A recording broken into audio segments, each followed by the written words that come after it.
Today's story revolves around Hizutome Rikuro, a second-year high school student who is only interested in one thing: finding shitty games and beating the crap out of them.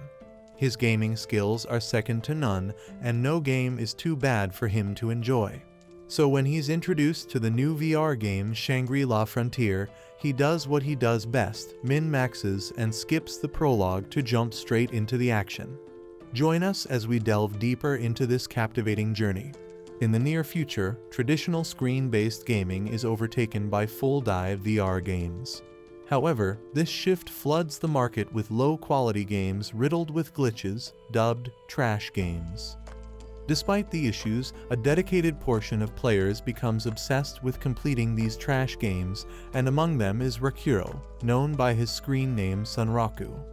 At school, his classmate Rei, who has a crush on him, approaches him but gets too nervous to talk to him. After school, Rikuro heads to Rock Roll Game Shop and inquires with Mana, the shop owner, about any new trash games available. Meanwhile, Rei, spotting Rikuro, quickly conceals herself. Mana, noticing Rakuro's fatigue, suggests he tries a mainstream game instead, encouraging him to switch gears for a change of pace. Mana introduces him to Shangri-La Frontier, a game boasting a glitch-free experience and a whopping 30 million player base. Intrigued by the prospect, Rikuro decides to give Shangri-La Frontier a shot. Back at home, Rikuro reads about Shangri-La Frontier, noting its release last spring and its record-breaking simultaneous player logins. Intrigued, he decides to dive into the game developed by Utopia Entertainment Software Use, founded by the ingenious programmer Tsukuyo Tsukuri, the mind behind the fully immersive VR game system. As he logs in, he's prompted to create his character and is presented with a plethora of job options. Rikuro opts for a twin-blade mercenary, attracted by its perceived flexibility. Opting for the Wanderer origin due to its luck bonus, which affects critical chance and item drop rate, Rikuro delves into designing his character's appearance. Overwhelmed by the abundance of options, unlike the simplicity of trash games, seeing an opportunity to sell his starting gear, and with weapons being costly, he seizes it, earning 9,000 game currency. Stripped of armor, he chooses to conceal his face with a bird mask, the only option available. For his name, he sticks with Rikuro, a moniker derived from kanji in his real name, a choice consistent across all games. Skipping the story introduction, he plunges straight into the game, ready for the challenge ahead. Rikuro finds himself immersed in a forest, the lifelike movements of his avatar mirroring his own. Eager to test his virtual capabilities, he navigates through the terrain and consults the in-game map to determine his location. Expecting to begin in a tutorial town like in typical games, he's surprised to discover himself in the rampant forest, adjacent to Firstja Town. Setting his sights on the nearby settlement, he ventures forth, exploring his surroundings along the way. Curiosity piqued, Rikuro checks his character's stats, only to be interrupted by a sudden attack from a goblin. Reacting swiftly, he equips his mercenary twin blades and dispatches the foe with ease, leveling up in the process. Among the spoils of victory lies a goblin hand axe, dropped by the defeated goblin, further bolstering Rakuro's arsenal. As Rikuro moves through the forest, he hears a rustling from the bushes, and suddenly a Vorpal bunny leaps out, launching a surprise attack. Reacting quickly, Rikuro dodges, but is taken aback by the bunny's unexpected strength. Undeterred, he braces himself as the bunny strikes again. Rikuro manages to block the attack and retaliates with a critical hit of his own. The Vorpal bunny persists, relentlessly targeting Rakuro's neck, but Rikuro remains vigilant, successfully blocking and ultimately defeating the creature. The intense battle yields significant rewards for Rikuro, as he gains 2 levels from the encounter, unlocking a new skill, Flash Counter. This newfound ability enhances his counters following successful parries. Excited by the prospect of unlocking skills based on his fighting style, Rikuro eagerly considers the myriad possibilities that lie ahead. Surprisingly, he notes the absence of any bugs or glitches thus far, a departure from the norm for trash games. Determined to acquire the Vorpal bunny's kitchen knife, Rikuro embarks on a quest to hunt down more of these elusive creatures. Along the way, he continues to level up, mastering new techniques such as spin slash. Recognizing the rarity of the Vorpal Bunny, Rikuro perseveres, eventually defeating 50 of them and securing 2 Vorpal choppers. These unique weapons boast a special bonus to critical damage, further enhancing Rikuro's combat capabilities. Rikuro acquires several additional abilities, but it's Screw Pierce that stands out as the most practical, a swift strike with a compact weapon. Consulting the map, he realizes he's drifted far from Firstja and near Secondale. However, reaching Secondale requires crossing a bridge guarded by the area boss, Ravenous Snake, with a recommended level of 10 and a party of 3. Despite not knowing the snake's specific attacks, Rikuro resolves to face it head-on. As he heads towards the bridge, he encounters a large knight stationed at the entrance to the rampant forest in Firstja, poised for battle. Ray, already a powerful warrior in Shangri-La, visits Firstja hoping to encounter Rikuro as he starts the game. She feels disappointed when he doesn't appear and assumes he must have already visited Firstja and left before her arrival. Meanwhile, despite his expertise in boss fights, Rikuro finds himself in a dire situation as he confronts the Ravenous Snake solo, unaware that the boss typically requires a party of at least 3 players.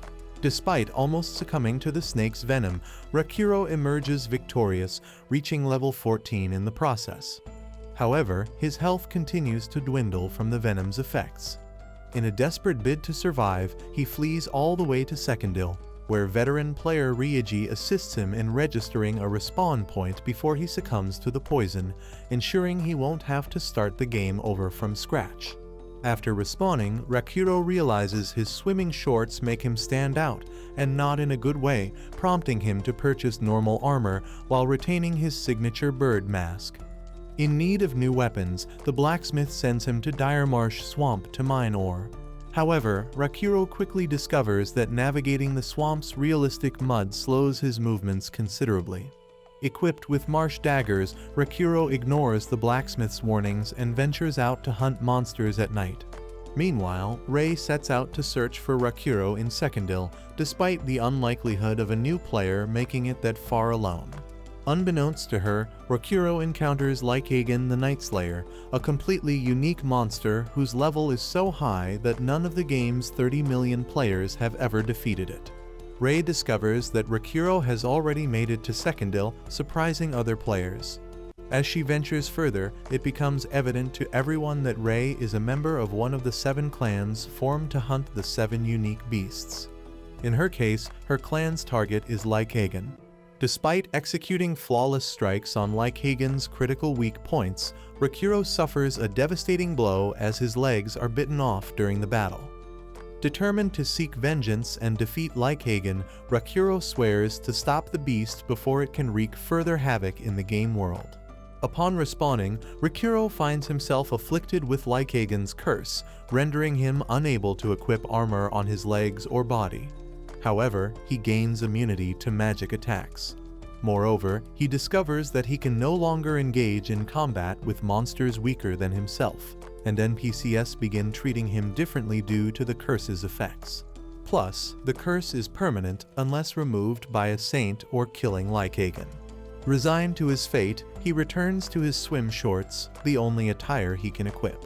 However, his journey takes an unexpected turn when he encounters a unique scenario, an invitation to the Rabbit City Rabbituza, which he accepts without hesitation, oblivious to the fact that the recommended skill level is 80.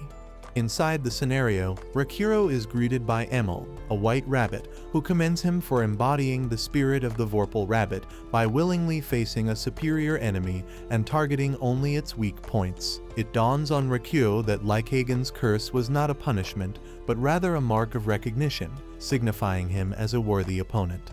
Consequently, he becomes the first player ever invited to meet Rabbit King Visash.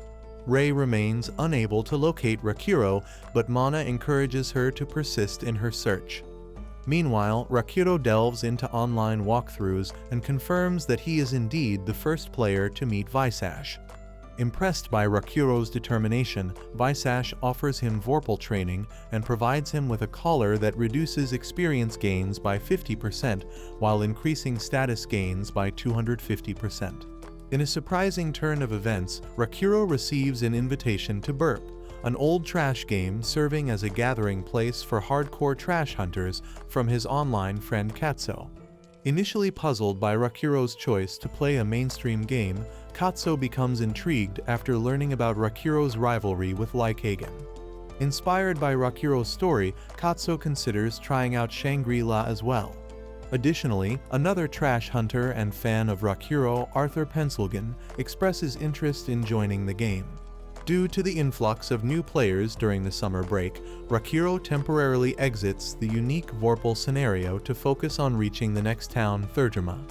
Emil accompanies him as an NPC follower, allowing them to teleport back to Rabbituza at any time. However, their journey takes an unexpected turn when players, intrigued by Emil's appearance, quickly take pictures, eager to learn how to obtain an Emil NPC for themselves. Rakuro notices that weak monsters now flee from him, a consequence of his cursed status. Opting to confront the area boss, Mud Digger, in order to advance to Thurgerma, Rakuro faces the challenge of navigating through a swamp that slows his movements once again. As night falls, Rakuro experiences a troubling nightmare where Emil transforms into a demon and threatens to devour his character when he logs out.